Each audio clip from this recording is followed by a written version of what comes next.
Nous allons prendre quelques textes à lire. Le premier, c'est dans Matthieu chapitre 16. Nous commençons au 24e verset. Écoutons la parole du Seigneur. Oui. Alors Jésus dit à ses disciples, si quelqu'un veut venir après moi, il renonce à lui-même. suivons bien. Quelqu'un veut venir après moi, ce qu'il doit faire, c'est renoncer à lui-même. Il se charge de sa propre croix. Il se charge de sa propre croix Et il me suit. et il me suit. Car celui qui voudra sauver sa vie la perdra. et Celui qui la perdra à cause de moi la retrouvera. celui qui la perdra à cause de moi la retrouvera. Et que servirait-il à un homme de gagner tout le monde Ah, s'il perdait son âme? voilà. Ou que donnerait un homme en échange de son âme?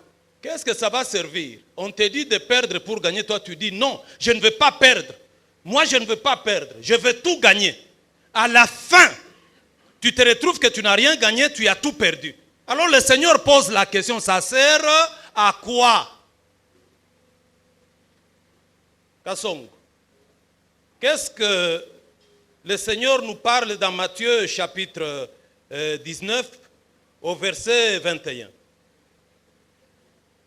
Tu peux aller jusqu'au 29e verset. Jésus lui dit, écoutez, si tu veux être parfait, qu'est-ce que tu dois faire? Va. Vends tout ce que tu possèdes. Et puis tu le donnes aux pauvres. C'est-à-dire, perds tout ce que tu as. Et à la suite, tu auras quoi? Un trésor dans les cieux. 29. Oui, 29. Quiconque aura perdu à cause de moi, ses frères, ou ses sœurs, ou son père, ou sa mère, ou sa femme, ou ses enfants, ou ses terres, ou ses maisons, parce qu'il a perdu à cause de moi, alors il recevra le centuple et il héritera la vie éternelle. Seigneur, merci pour cette grâce que tu nous fais ce matin, d'être debout pour partager ta parole. Nous nous sommes laissés à ta disposition. Tu nous as parlé, tu as parlé à notre cœur. Tu nous as donné ce message. Et nous l'avons reçu. Et nous disons, Seigneur, ta volonté ce matin doit se faire. Enseigne-nous, communique-nous ta pensée, en toute sagesse et liberté. Au nom de Jésus, Amen. Je vais dire ceci, bien-aimé dans le Seigneur. Le royaume de Dieu est fondé, basé sur le principe de qui perd, gagne.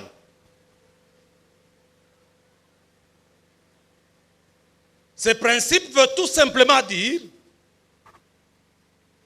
pour avancer avec Dieu, il faut absolument passer par la perte de quelque chose dans sa vie.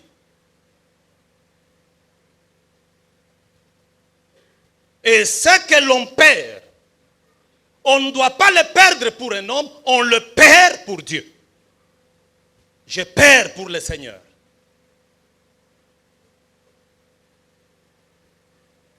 Nous sommes une société, nous sommes une nation, parce que nous avons accepté tous de perdre une partie de notre liberté, de notre souveraineté, pour gagner la coexistence pacifique.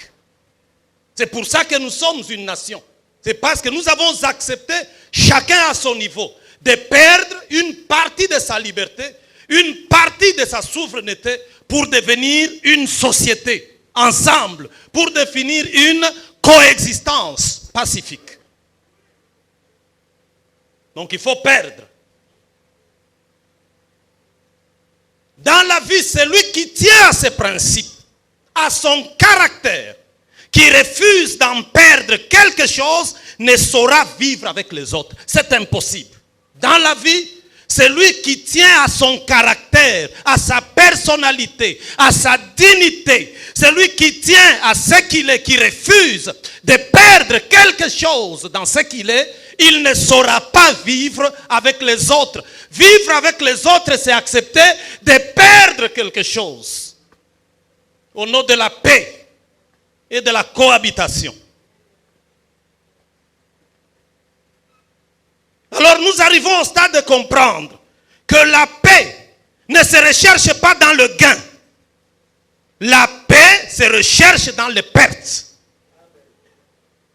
C'est quand nous nous disposons à perdre quelque chose dans notre avantage, dans notre privilège, que la paix peut s'installer et que nous pouvons vivre ensemble. Cet enseignement est soutenu par le principe du maître. Qu'est-ce que j'appelle principe du maître? Ce sont les textes que nous venons de lire. Le premier principe du maître, Kassongo va revenir là-dessus, dans Matthieu chapitre 16, 24 à 26. Qu'est-ce dit le principe? Le maître dit ceci, allons-y, c'est lui. Alors Jésus dit à ses disciples, si quelqu'un veut venir après moi, Le maître dit, suivez le principe. Si quelqu'un veut marcher avec moi, Jésus, il renonce à lui-même. renoncer veut dire perdre.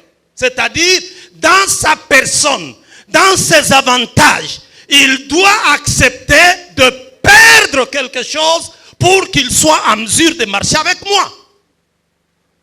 À ce niveau du principe, nous comprenons que marcher avec Jésus appelle notre capacité de perdre quelque chose dans ce que nous sommes. Dans ce que nous sommes. Continue, mon ami.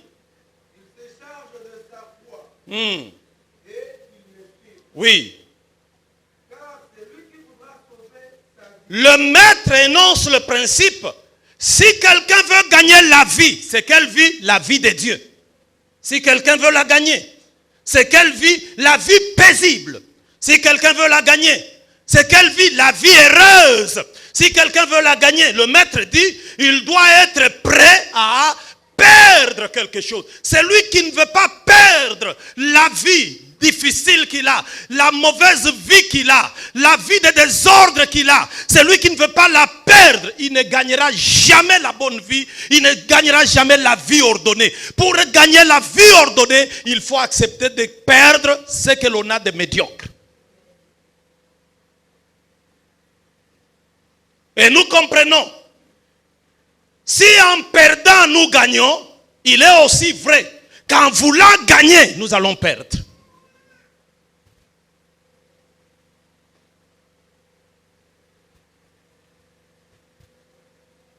Et dans Marc chapitre 8 verset 36, le Seigneur continue dans le principe, il dit, que servirait-il à un homme de courir derrière le gain qui refuse de perdre? On lui dit, écoute, débarrasse-toi de ces choses. Il dit, non, je ne veux pas perdre, je veux tout gagner. Le Seigneur dit, à la fin de tout, cette personne qui veut tout embrasser ne gagnera rien. Il va se retrouver qu'il a déjà tout perdu. Alors ça lui aura servi à quoi?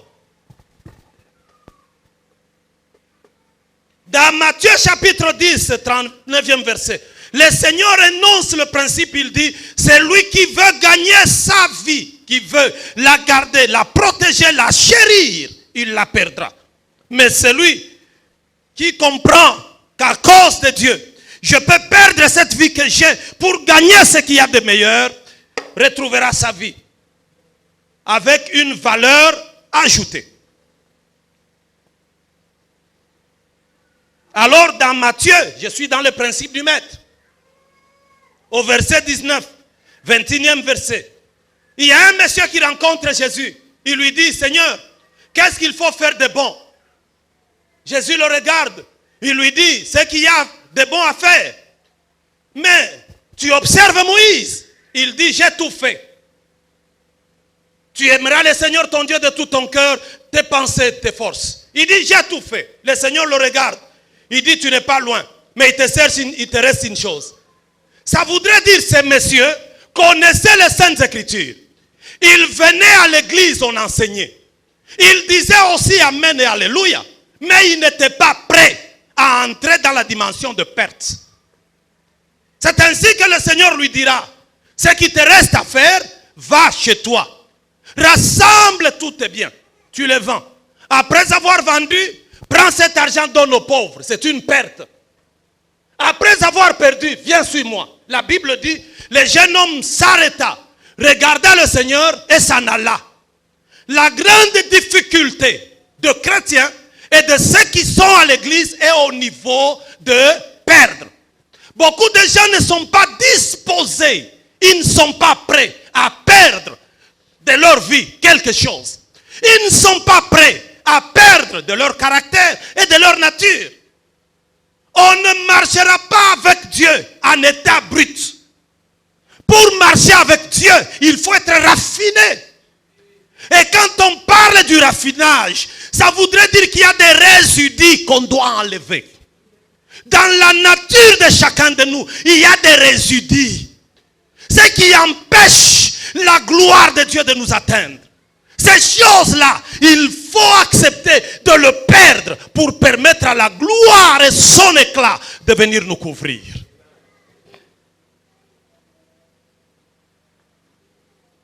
C'est dans le même chapitre. Quand le Seigneur parle, le maître parle. J'aime l'appeler maître. Parce que ça dit beaucoup quand on l'appelle maître. Ça dit beaucoup. Vous savez, après le confinement, l'église, nous devons sortir de la dimension d'adeptes fidèles de l'église pour entrer dans la dimension des disciples du maître. Est-ce que vous me suivez?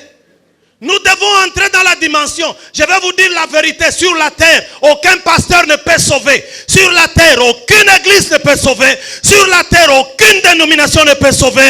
Sur la terre, il n'y a que Jésus le Maître qui sauve. Et nous avons besoin d'aligner des hommes de toute race, de toute nation derrière le Maître Jésus. Pour que ces hommes et ces femmes lui soient fidèles.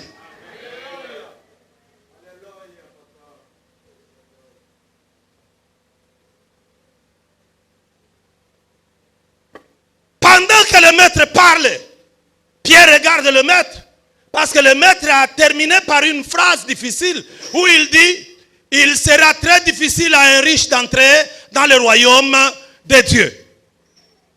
Ah, Pierre regarde le maître. Il est donc difficile à un riche d'entrer au ciel, parce que le maître est allé plus loin. Vous connaissez le chameau, c'est l'animal le plus robuste, n'est-ce pas? Le plus grand. Le maître dit, il est difficile à un riche d'entrer au ciel, mais très facile à un chameau de passer par le chat d'une aiguille. Vous voyez le chat d'une aiguille, c'est un petit trou. Avec les yeux fatigués, tu ne sais plus voir et ajuster le fil. Mais le Seigneur dit, le chameau pourra passer par ce petit trou. C'est là que Pierre s'arrête. Il dit au maître, mais c'est compliqué. Et pour nous, nous t'avons abandonné pour ne pas entrer. Nous avons laissé nos maisons, on a tout laissé. Pour ne pas entrer, maître. Tu dis c'est difficile d'entrer. Le maître regarde Simon. Il dit Simon ne comprend pas. Que lui est déjà entré dans le principe de perte. Simon est déjà dedans. C'est lui qui a perdu. Ne perdra pas. L'étape suivante, c'est gagner. C'est ainsi que le maître dit à Simon, non Simon, tout celui qui a quitté père, mère, maison, bien, qui a tout abandonné, à cause de qui? À cause de moi, aura d'abord sur cette terre, au centuple, père, mère, maison et bien. C'est ce que le Seigneur a fait. De nous qui avons décidé de donner notre vie à lui comme sacrifice. Il nous a procuré une grande famille. Vous là, vous êtes une famille merveilleuse. Quand je vous regarde, il y a des pères parmi vous. Il y a des mères parmi vous. Il y a des frères parmi vous. Nous ne sommes plus pauvres. Nous sommes enrichis dans la grâce du Seigneur qui consiste à renoncer. Est-ce que vous savez que l'église c'est une bénédiction? Est-ce que vous le savez? Est-ce que vous savez que l'église c'est une grande bénédiction? Savez-vous que celui qui est à côté de vous là, c'est une grande bénédiction? Apprenez à bien gérer les relations. Dites à votre voisin, il faut que tu apprennes à bien gérer les relations. Dans la vie, suivez-moi, nous ne serons pas tous généraux. Vrai ou faux? Dans la vie, nous ne serons pas tous ministres. Dans la vie, nous ne serons pas tous députés. Dans la vie, nous ne serons pas tous PDG. Mais dans la vie, nous pouvons tout devenir. Au nom du principe de relation. Vous me suivez bien? Nous pouvons tout devenir. Je vais tout simplement vous dire, au nom de relations, je peux terminer tous les problèmes qui existent sur la terre. Si je gère bien mes relations, nous réglons les problèmes au nom des relations. Mais il y a des gens qui sont mal, je ne sais pas moi, enseignés, des gens qui n'aiment pas perdre. Parce que pour gérer les relations, il faut apprendre à perdre. C'est-à-dire, dans ma liberté, dans ma volonté, dans ce que j'aime là, moi, je dois accepter de perdre quelque chose pour que l'autre entre.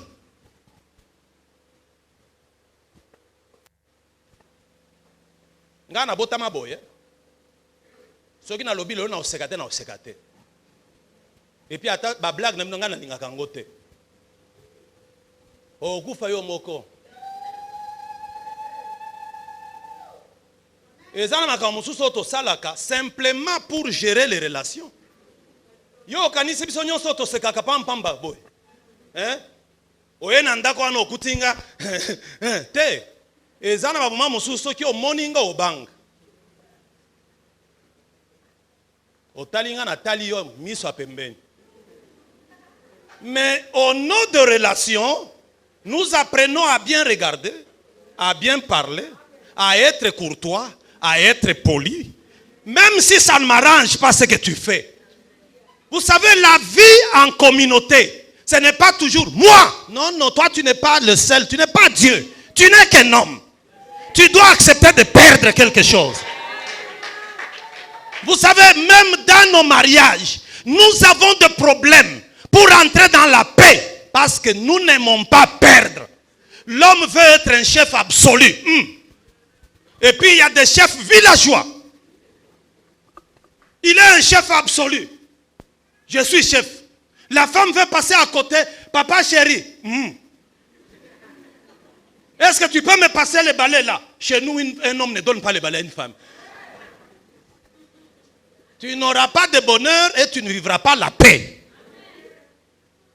Vivre le bonheur dans le couple, c'est être en mesure de regarder sa femme et se dire, oui, je peux faire des concessions jusqu'ici. Pour lui permettre d'entrer jusqu'ici. Au nom de la paix. Attention, moi je suis très rigoureux. Moi je n'aime pas des choses comme je casse tous les verres. Tu vas terminer tous les verres de la maison à casser. Et puis il n'y aura pas de paix. Vous savez, par moment, gronder ne résout pas les problèmes. Gronder ne résout pas les problèmes. Tous les problèmes ne terminent pas avec les coups. D'ailleurs, au XXIe siècle aujourd'hui, il n'y a plus de gens qui tapent leur femme, il n'y a que toi. C'est une grande honte. Des gens, même ceux qui ne prient pas, ils se sont tellement émancipés pour arriver au niveau de dire s'il y a un problème, nous le réglons. Mais toi, pour un petit rien, ah là là là là là là, il faut taper. Non, tu es en arrière toi, tu es dépassé. Aujourd'hui, une relation, on ne la perd pas. Si tu perds une relation, tu as perdu une richesse. Et la première relation que vous devez garder, c'est la relation avec Dieu. C'est lui qui sacrifie sa relation avec Dieu, a sacrifié son avenir. Parce que c'est Dieu qui dit, je connais le projet que j'ai formé pour vous. Projet de paix et de bonheur.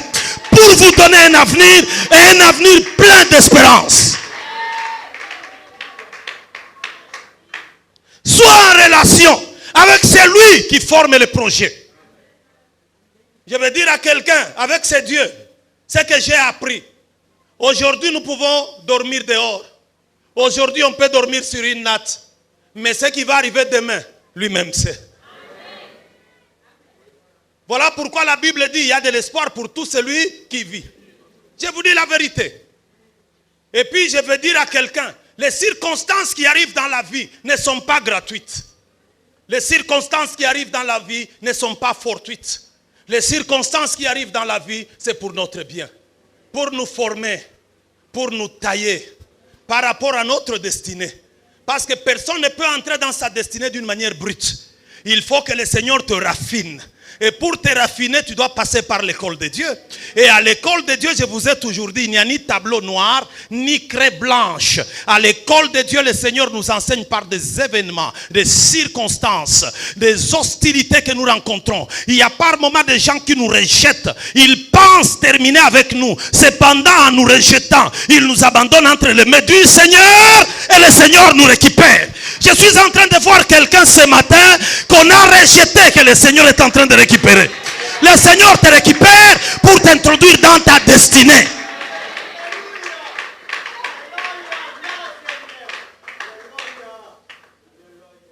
Vous savez, frère, vous êtes important. Parce que l'onction d'aujourd'hui, elle est différente de l'onction quand j'ai prêché devant la caméra seulement. Parce que la caméra ne disait pas Alléluia. La caméra ne disait pas Amen. Mais écoutez, écoutez, c'est important.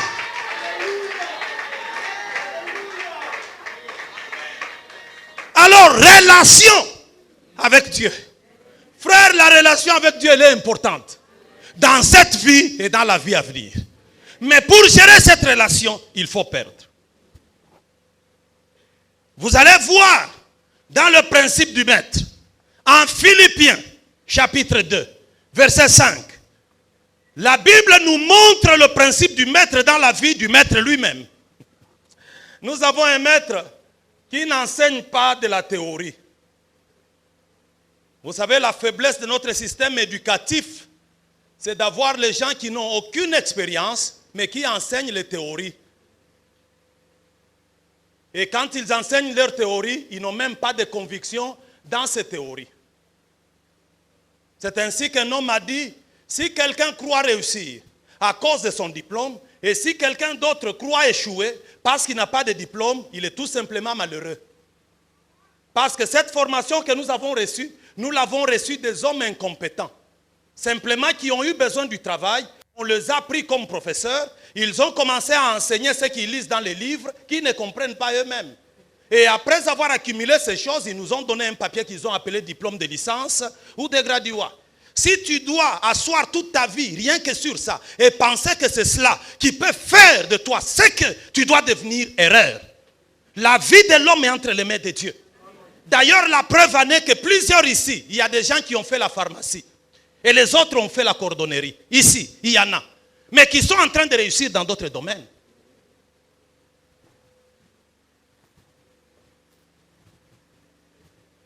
Gardons la relation. Le maître, notre maître enseigne ce qu'il a vécu. Qu'est-ce qu'il a vécu? Quand vous lisez l'épître de Paul aux Philippiens, cette épître, avant tout, je donne le principe de l'épître. L'épître de Paul consiste en 3 choses. Premièrement, perdre pour gagner. Dans l'épître de Paul aux Philippiens, premier point, c'est perdre pour gagner. Deuxième point, c'est l'humilité qui précède la gloire. Et troisième point, le renoncement amène l'acquisition. 3 choses, perdre pour gagner, l'humilité précède la gloire, le renoncement amène l'acquisition. Et quand vous prenez la vie du maître, vous allez voir que le maître a accepté de perdre la vie, l'honneur, la dignité. Il a accepté de perdre ces choses. Parce que Paul dit, il avait la même nature que Dieu. Et il était lui-même Dieu. Mais à un moment donné, il n'a pas considéré ce statut-là comme étant une proie à arracher pour être égal à Dieu. Il a renoncé. J'accepte de perdre ça. Ah, position tozo kufela. Atana église. Yo ya ovanda na kiti nanga toko bunda. C'est moi pasteur, tu viens t'asseoir dans mon fauteuil.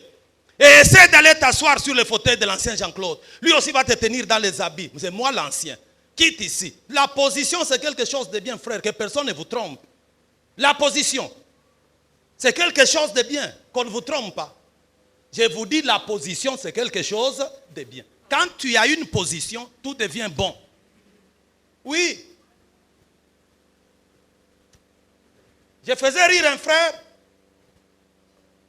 On va avec lui, je suis dans son cortège. On arrive partout, il y a les embouteillages. Frère, ce jour-là, je n'ai pas vu les embouteillages. Quand vous arrivez, on ouvre, vous passez. Alors à la fin, je lui ai dit, la position, elle est bonne. C'est pour ça que les gens font des sacrifices. Ils touchent au fétiche. La position. Mais cette position-là, Jésus l'avait. De créateur Dieu. Il a renoncé. Est-ce que vous y comprenez quelque chose? Personne ne l'a forcé, lui-même. Parce que lui comprend. Il vient de ce royaume qui est fondé sur le principe qui perd, gagne. Alors il dit, je perds ma position. Je perds ma dignité. Je perds mon rang. Il a tout perdu. Maintenant, après avoir tout perdu, qu'est-ce qui va arriver? Parce qu'il a perdu. Ah là là là là là là là. Avec Dieu, dans le principe de qui perd gagne, on ne perd pas. Quand on perd, perdre c'est un investissement. Il a perdu où? Pas au ciel. Il a perdu sur la terre. Mais quand Dieu vient le récompenser, qu'est-ce que Dieu fait? Il y a des choses importantes qui sont arrivées dans la vie du maître. Regardez, première chose. Parce qu'il a refusé l'égalité à Dieu, il s'est dépouillé de sa divinité, il s'est humilié, il a perdu sa vie à cause du Père. Et là, ce qui est arrivé, c'est qu'il a reçu plus grand qu'il a perdu. Le Seigneur l'a élevé souverainement. Souverainement, ça veut dire ce qui ne dépend pas des hommes. Je veux que le Seigneur le fasse dans ta vie. Tu sais ce que Dieu te donne dans sa souveraineté. Même si les sorciers de tout son village te liguent, ils ne feront absolument rien. Ça sera du théâtre. C'est lui que Dieu tient dans sa souveraineté. La mort arrivera à la porte. La mort n'entrera pas. Parce que celui qui te tient, c'est le souverain roi. Et Jésus lui-même dit, tous ceux-là que mon Père m'a donné sont dans ma main. Il n'y a personne pour me les arracher. Car le Père qui me les a donnés est plus grand que tous. Ça veut dire le Père est souverain. Tu mangeras du poison. Tu marcheras sur les mbassous. Tu marcheras sur les choses. Rien ne t'arrivera à cause de la souveraineté de Dieu.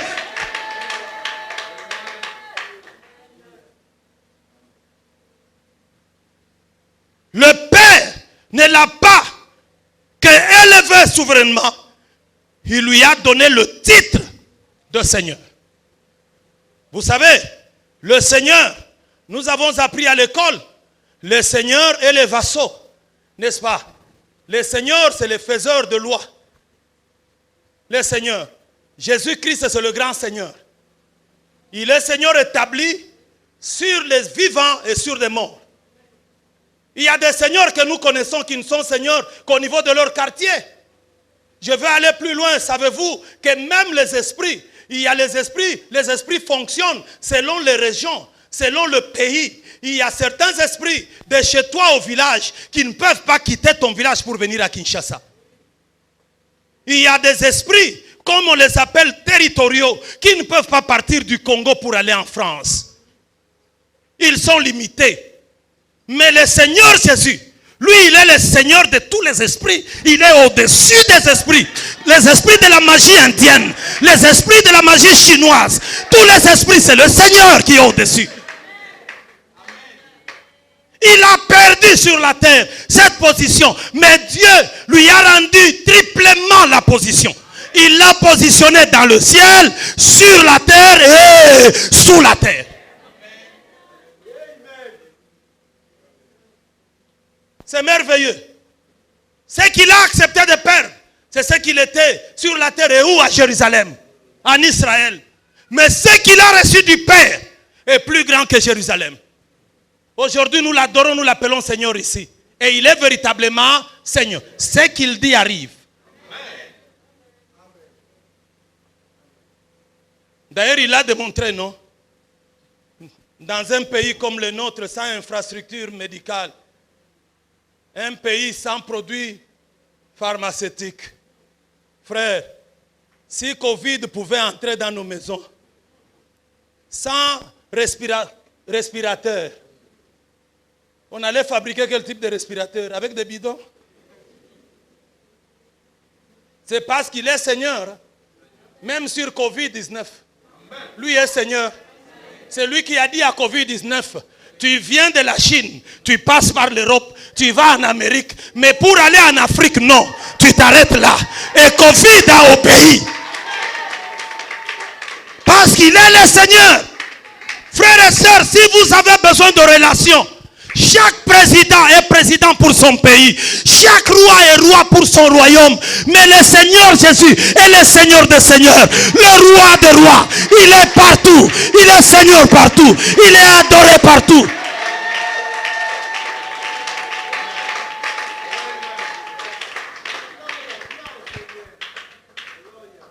Le Père l'a élevé souverainement. Vous avez quelqu'un qui est élevé souverainement. J'attendais que vous me posiez la question. Élevé souverainement où? À la droite du Père. D'aucuns pensent qu'à la droite du Père, ça veut dire le trône du Père est là, lui aussi son trône à côté. Jamais. À la droite du Père signifie il est investi de la toute puissance du Père. C'est-à-dire le Père ne garde plus rien de sa puissance et de sa toute puissance. Il a tout mis en Jésus. Voilà pourquoi la Bible dit quiconque. Oh Seigneur, merci. Merci beaucoup. La Bible dit quiconque, qu'il soit pécheur, qu'il soit voleur, qu'il soit condamné, qu'il soit maudit. La Bible dit quiconque invoquera le nom de qui? Du Seigneur. Quel Seigneur? Jésus. Il sera sauvé.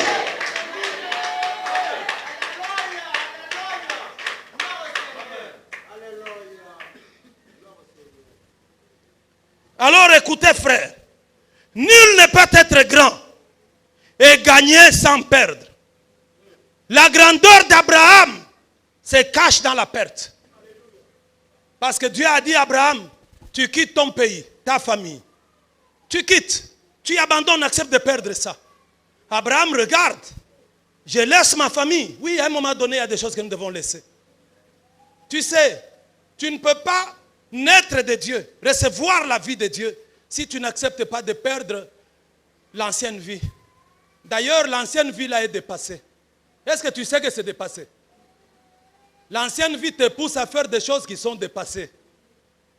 Ce que tu fais là, les gens ne le font plus. Est-ce que tu sais ça? Tu ne le fais pas parce que tu le veux. Tu le fais simplement parce que ton ancienne nature là te pousse à le faire. Il faut perdre cette nature en Jésus-Christ pour gagner la vie nouvelle. Frère, il y a beaucoup de bonheur dans la vie nouvelle. La vie nouvelle nous a appris à dormir paisiblement et à nous réveiller paisiblement. Et pendant que nous avons la paix, si vous entrez dans la maison, nous manquons un peu de tout. Mais nous avons la paix. C'est ça la vie nouvelle avec Jésus. Quelqu'un a posé la question à ma femme, et c'est ma femme qui m'a posé cette question au milieu de la nuit. Il y a des gens qui disent Covid est venu, nous ne sommes pas morts, alors ça sert à quoi encore d'aller dans les églises? Nous allons vivre comme nous voulons. Quelle différence y a-t-il entre ceux qui prient et nous qui allons arrêter? J'ai dit à mon épouse, apparemment il n'y a pas de différence. Parce que ce que vous devez savoir, il peut arriver dans la vie, apparemment j'ai dit, il peut arriver dans la vie que quelqu'un rempli du Saint-Esprit, né de nouveau, marche à pied, pieds nus. Ça peut arriver, vrai ou faux? Mais vous trouvez un bandit voleur, il a des jets. Ça peut arriver, n'est-ce pas? Ce n'est pas ça un problème. À ce niveau-là, ce bandit peut dire, ça sert à quoi aller à l'église parce que j'ai des jets. La différence est où? Parce que moi j'ai. Apparemment, il n'y a pas de différence. Parce que ce qu'un chrétien peut gagner, le païen peut aussi le gagner. Il n'y a pas de différence. Mais dans le fond, la différence existe. Quelle est la différence? Moi j'ai Dieu. J'ai l'espérance de la vie à venir. Mais toi, tu n'as pas ça.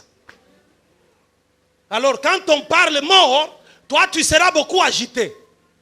Tu vas chercher où te cacher, aller dans un bois. Mais moi, je ne veux pas aller me cacher dans un bois parce que je sais qu'après cette vie, j'ai une vie meilleure qui m'attend.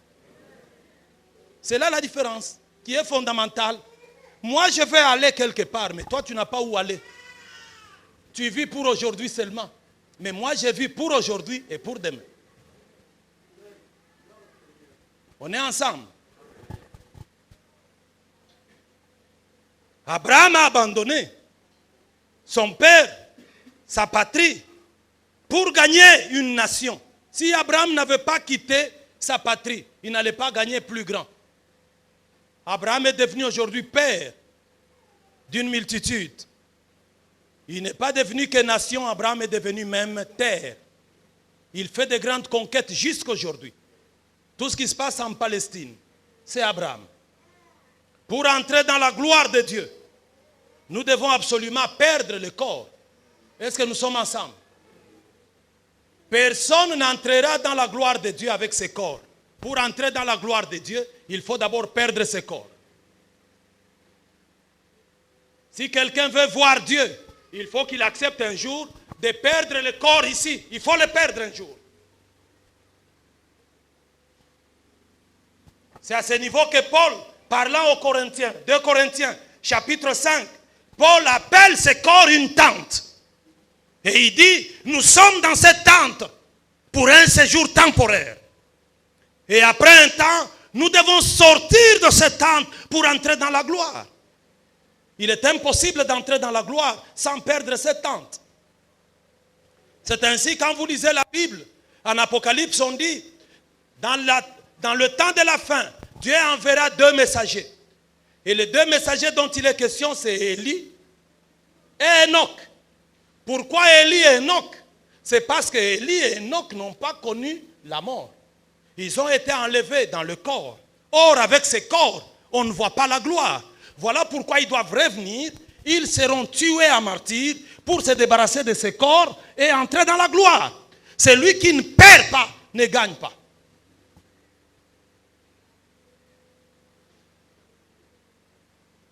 Je suis en train de terminer.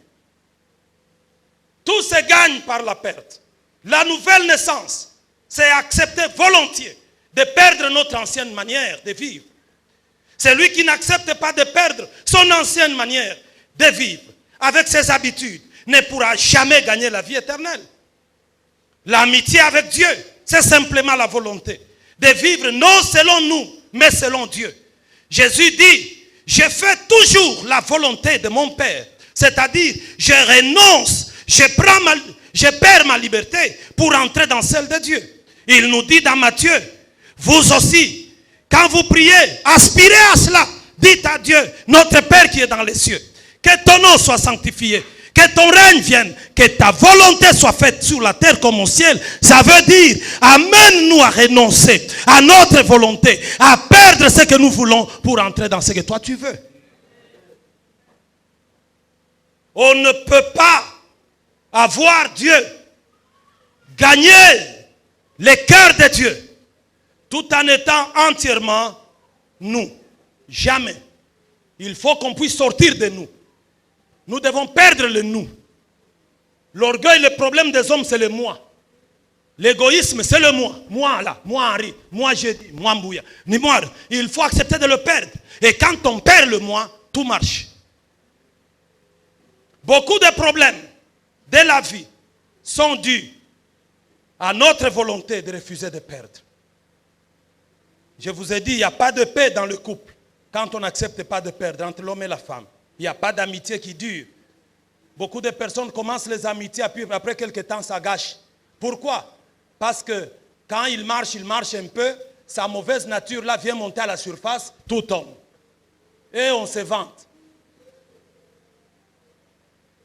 À l'église, entre frères et sœurs, il n'y aura pas de paix, il n'y aura pas d'harmonie, pas de communion fraternelle.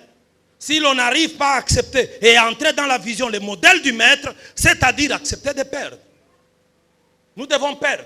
Nous ne sommes pas nés de la même famille. Nous n'avons pas le même père, même mère. Chacun vient de quelque part. Et chacun a été éduqué d'une certaine manière. Écoutez, dans la vie, tu pourras être un homme très bien éduqué, mais tu auras affaire à quelqu'un de mauvaise éducation. Cela n'est pas une raison de casser les relations. Toi qui es bien éduqué, tu dois te faire violence pour faire de grandes concessions, pour lui permettre d'être à l'aise et de vivre avec toi.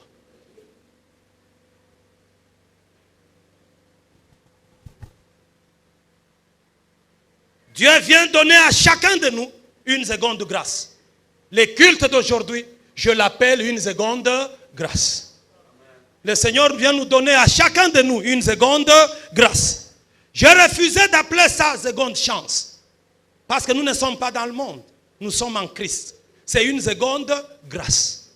Nous devons considérer tous, à la force de la pandémie, que nous sommes tous morts.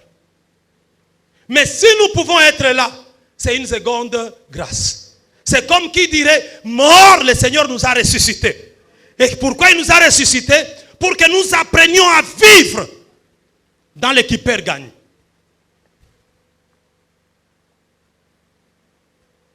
Nous devons vivre conséquemment.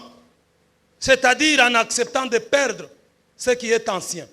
Mauvaise vie, mauvais caractère, mauvaise pratique, mauvais comportement, mauvaise fréquentation, afin de gagner du nouveau en Christ. Donc c'est là la condition.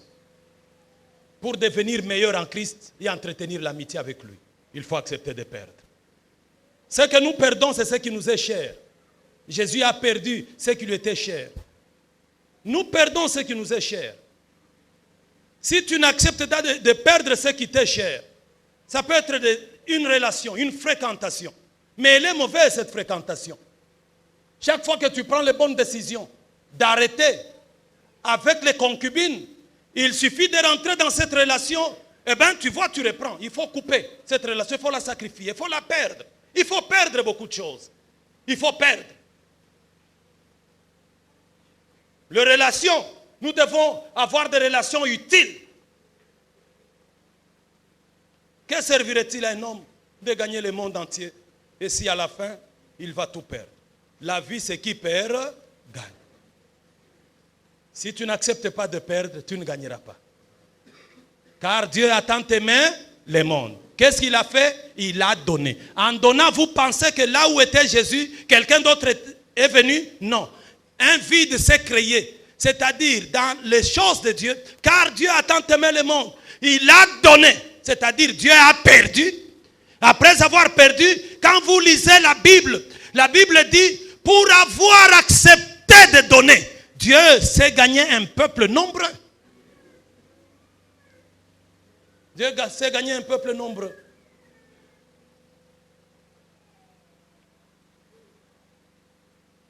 Que le Seigneur vous aide et qu'il vous bénisse. Amen.